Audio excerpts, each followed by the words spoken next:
دوسری ہمیں گائیڈنس چاہیے روحانی اعتبار سے. کس اعتبار سے بھائی؟ روحانی اعتبار. روحانی اعتبار سے آپ کو گائیڈ کرتی ہے آپ کی کھوپڑی. کون گائیڈ کرتا ہے؟ بولو بھائی. کھوپڑی. عقل کو ہم پیار سے کھوپڑی کہتے ہیں کیونکہ عقل کہنے میں وہ مزہ نہیں ہے جو کھوپڑی میں لفظ میں مزہ ہے نا. جس لفظ میں مزہ آ رہا ہے وہ تو بولے نا آدمی. عقل کا لفظ تھوڑا گاڑا ہو جاتا ہے نا. عقل لوگ کہتے ہیں نا بھائی تیرے کھوپڑی ہے کہ نہیں ہے. روحانی اعتبار سے گائیڈ کون کرتا ہے ہمیں؟ بولو بھائی. عقل. وہ بتاتی ہے یہ صحیح ہے, جھوٹ بولنا کیا ہے؟ برا ہے, سچ بولنا کیا ہے؟ اچھا ہے. لیکن مسئلہ عقل کے ساتھ یہ ہے کہ اس کی صلاحیت محدود ہے. دلائل سے یہ بات ثابت ہے کہ یہ روحانی اعتبار سے مکمل گائیڈ کرنے کی صلاحیت, بولو بھائی, نہیں رکھتی. یہ خود عقل ہی کا فیصلہ ہے اپنا. خود عقل یہ فیصلہ کر کے بتاتی ہے کہ میرے اندر صلاحیت محدود ہے, میں بہت جگہ ٹھوکریں کھاتی ہوں. آپ اگر عقل سے کچھ فیصلے کروا لینا, یہ جتنے دنیا میں جرائم ہو رہے ہیں نا, ہر مجرم کہیں نہ کہیں عقل استعمال کر کے اپنے آپ کو برحق ثابت کرنے کی کوشش کرتا ہے. ہر مجرم. آپ دیکھو یہ سیاسی لیڈر جو کرتے رہتے ہیں ہمارے قوم کے وسیع تر مفاد میں, پہلے وہ دائرہ اسلام سے خارج, پھر قوم کے وسیع تر مفاد میں اسی کو کیا لگایا ہوا ہے؟ گلے لگا ہوا ہے. تو وسیع تر مفاد ایک بہت زبردست خوشنما نعرہ ہے, کسی پہ بھی لے جا کے فٹ کر دو, ٹھیک ہے نا.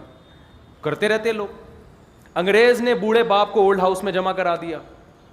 اس کی عقل یہ, حالانکہ کتنا ذہین ہے انگریز, اتنا ذہین ہے کہ چاند پہ پہنچ گیا, لیکن اس کی عقل یہی فیصلہ کر رہی ہے کہ بوڑھے پیرنٹس کو گھر میں رکھنا یہ عقل کے خلاف, کیونکہ انہوں نے اپنی جوانی گزار لی, عیاشی کر لی.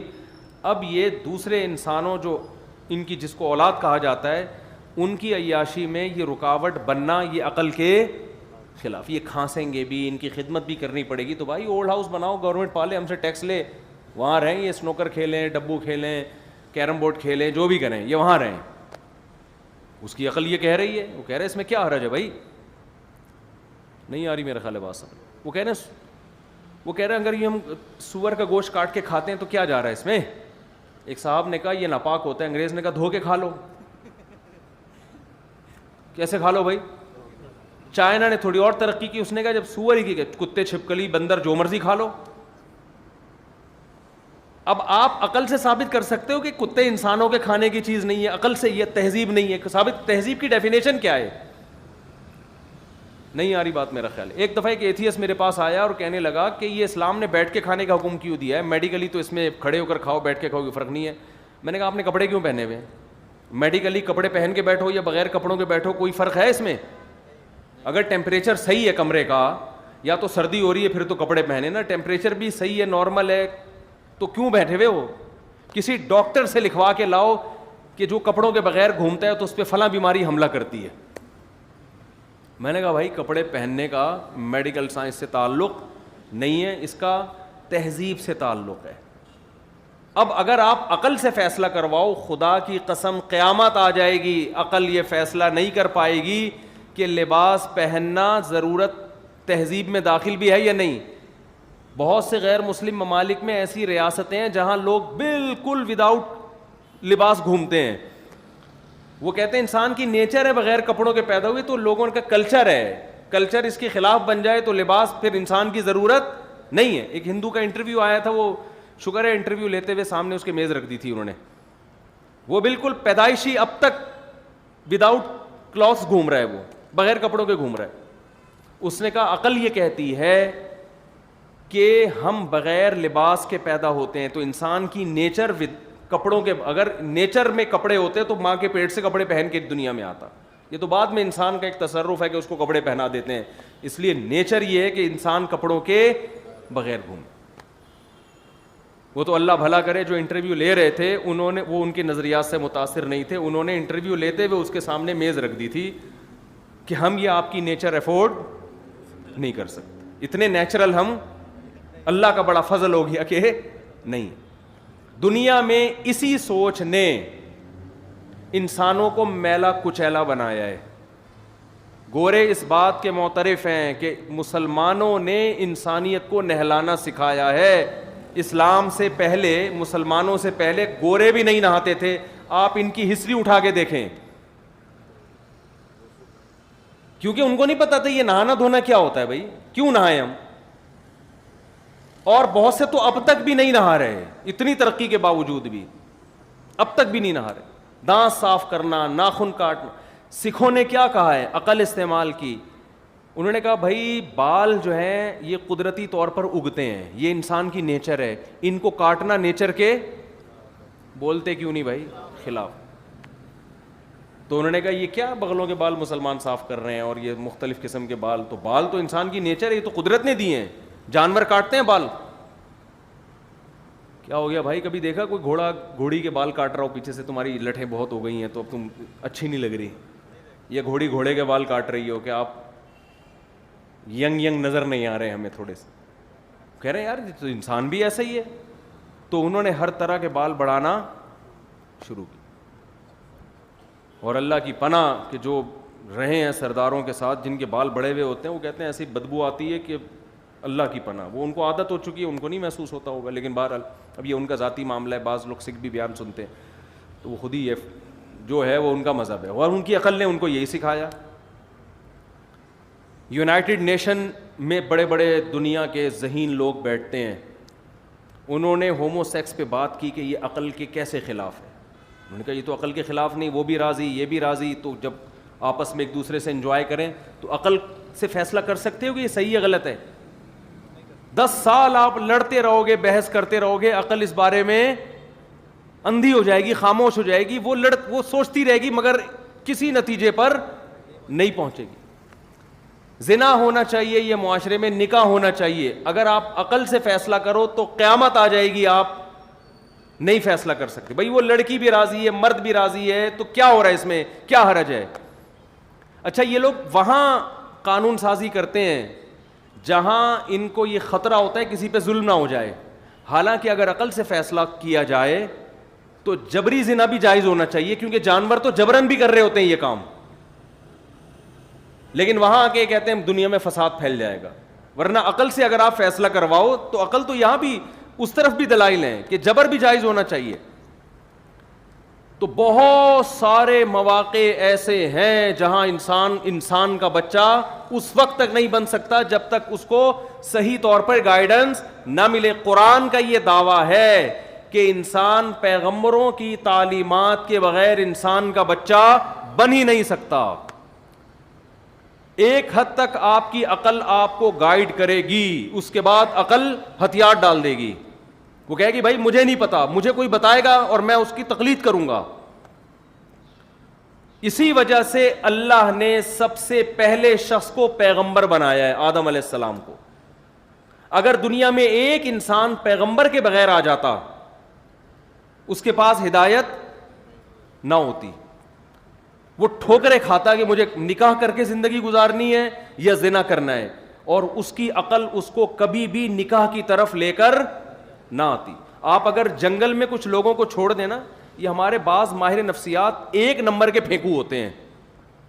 ایک ماہر نفسیات سے کسی نے پوچھا کہ نکاح دنیا میں کب رائج ہوا.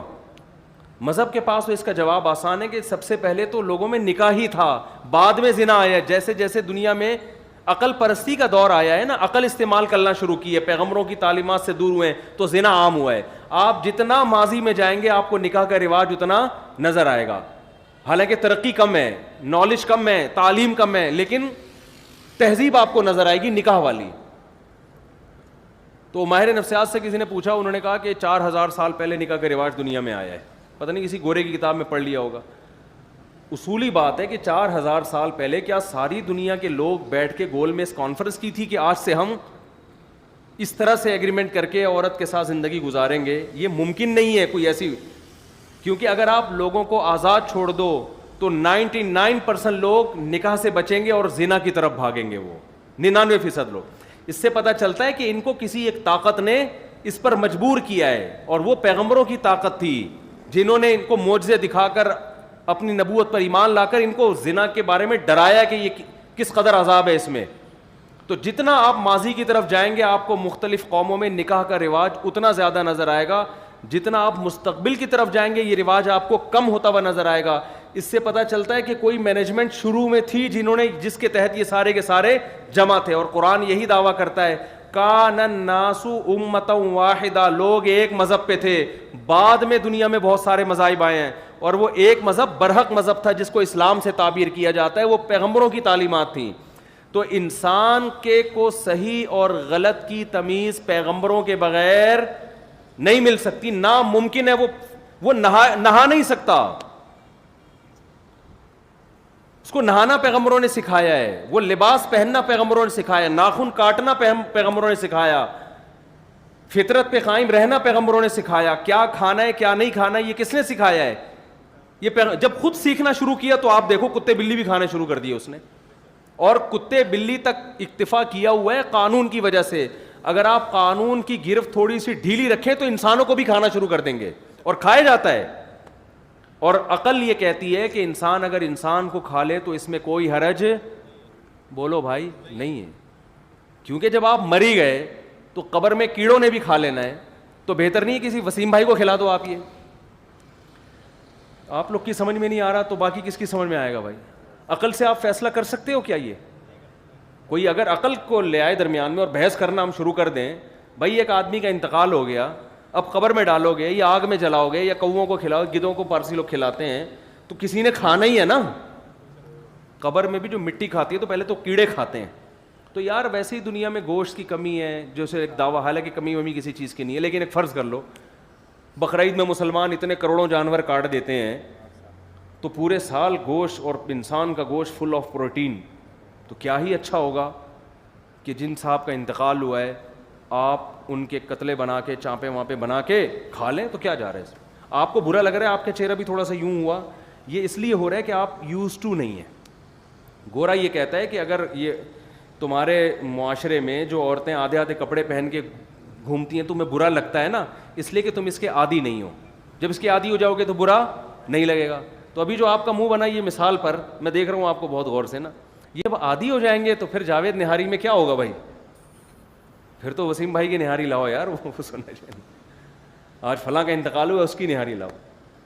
جیسے ایک حبشی کہہ رہا تھا کہ وہ یہ بڑے پہلے خونخوار ہوا کرتے تھے نا، تو ہم تو کسی قوم کی تعریف کرتے ہیں نا، وہ دیکھنے میں بڑے اچھے ہوتے ہیں، وہ ڈسپلن میں بڑے اچھے، تو یہ جب جنگلی لوگ تعریف کرتے ہیں تو کھانے میں بہت اچھے ہوتی ہے. فلاں قوم کے لوگ کیسے ہوتے ہیں؟ کھانے میں بہت اچھے. تو عقل سے اگر آپ فیصلہ کرواؤ گے تو عقل بہت جگہوں پہ ٹھوکریں کھائے گی. تو قرآن نے یہ دعویٰ کیا ہے کہ اللہ کی ہدایت کے بغیر، اللہ کی گائیڈنس کے بغیر انسان کو گائیڈنس مل نہیں سکتی. اور اس کی ایک عقلی دلیل بھی ہے. دیکھو گائیڈنس ہمیشہ اپنے سے اوپر والے سے ملتی ہے، گائیڈنس ہمیشہ اپنے سے اوپر والے سے. تو ہمیں گائیڈ وہ ذات کرے گی جو ہم سے اوپر ہے، بڑوں سے سیکھتا. انسان سے اوپر تو کوئی مخلوق نہیں ہے. جانوروں کو تو ہم سکھا دیتے ہیں، سدھا دیتے ہیں بہت سی چیزیں، ہمیں کون سکھائے گا؟ ہمیں وہ ذات جو ہم سے اوپر ہے، اور انسان سے اوپر اللہ کے علاوہ کوئی بھی نہیں ہے.